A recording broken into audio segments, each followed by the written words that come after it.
यशस्वी प्रधानमंत्री श्रीमान नरेंद्र मोदी जी द्वारा ऑपरेशन सिंदूर ये नाम नहीं नीति है, जिस प्रकार से उनने देश के सामने अपनी पूरी भूमिका रखी है।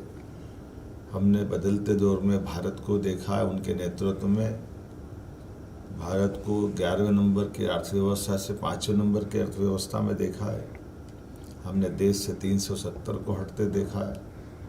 हमने एक एक करके भारत के वो सारे कठिन निर्णय जिनमें कभी कोई सोच नहीं सकता था, उसी प्रकार से आज यशस्वी प्रधानमंत्री ने आतंकवाद के खिलाफ जो अपनी नई नीति का एक तरह से उद्घोष किया, दुनिया देख रही है वो बदलते दौर के भारत का। और हमने सबने देखा बीते 5 दिन में माननीय प्रधानमंत्री श्रीमान नरेंद्र मोदी जी के नेतृत्व में सेना ने जो जबरदस्त प्रतिकार किया था और सेना ने पाकिस्तान की कमर तोड़ के रख दी थी, वो उसी तरह के घटनाक्रम को उनके शब्दों से बयां हुआ जो आज उन्होंने खुद ने कहा है कि आतंकवाद को एक तरह से भारत कभी बर्दाश्त नहीं करेगा।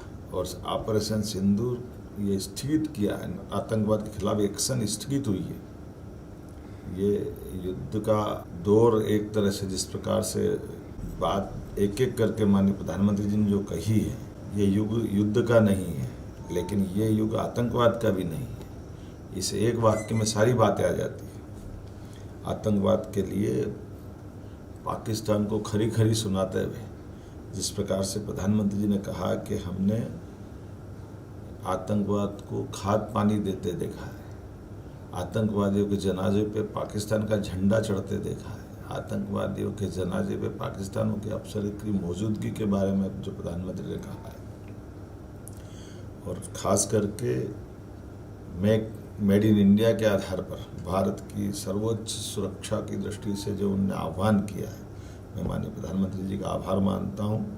इसी के लिए हम सब इंतजार कर रहे थे। यशस्वी प्रधानमंत्री का नेतृत्व का मतलब ही ये है, जब माननीय प्रधानमंत्री ने कहा कि बात होगी तो पीओके पे होगी, ये पीओके पे इस तरह से स्पष्ट बोलते हुए अपनी नीति को सामने लाना और न्यूक्लियर के आधार पर ब्लैकमेल वाले जो शब्द माननीय प्रधानमंत्री जी बोले, होगा न्यूक्लियर जिसके पास होगा, लेकिन न्यूक्लियर नीति पे कोई ब्लैकमेल कर ले, ये यशस्वी प्रधानमंत्री के लिए और हम सब के लिए उनके नेतृत्व में भारत के लिए वर्तमान में प्रधानमंत्री की सरकार इतने असंभव है। और उनने एक एक शब्द से हमारे हर भारतीय का सीना 56 इंच का किया है।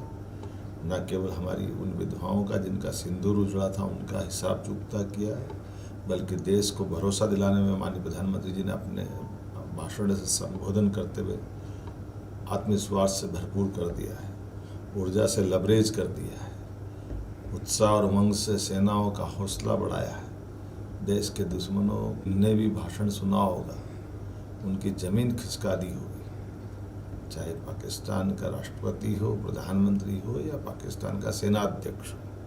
मैं मान के चलता हूँ जो मार मिसाइलों ने की है, आज उनके शब्दों ने, भारत के आत्मविश्वास ने उससे कई गुना ज़्यादा मार की होगी। मैं माननीय प्रधानमंत्री जी का आभार मानता हूँ। इन्हीं बातों के लिए तो प्रधानमंत्री जी का दुनिया और हमारे देश में विशेष आदर है। आइए हम सब प्रधानमंत्री के नेतृत्व में भारत को आगे बढ़ते देखें। मध्य प्रदेश उनके साथ कदम से कदम मिला के चलता रहेगा।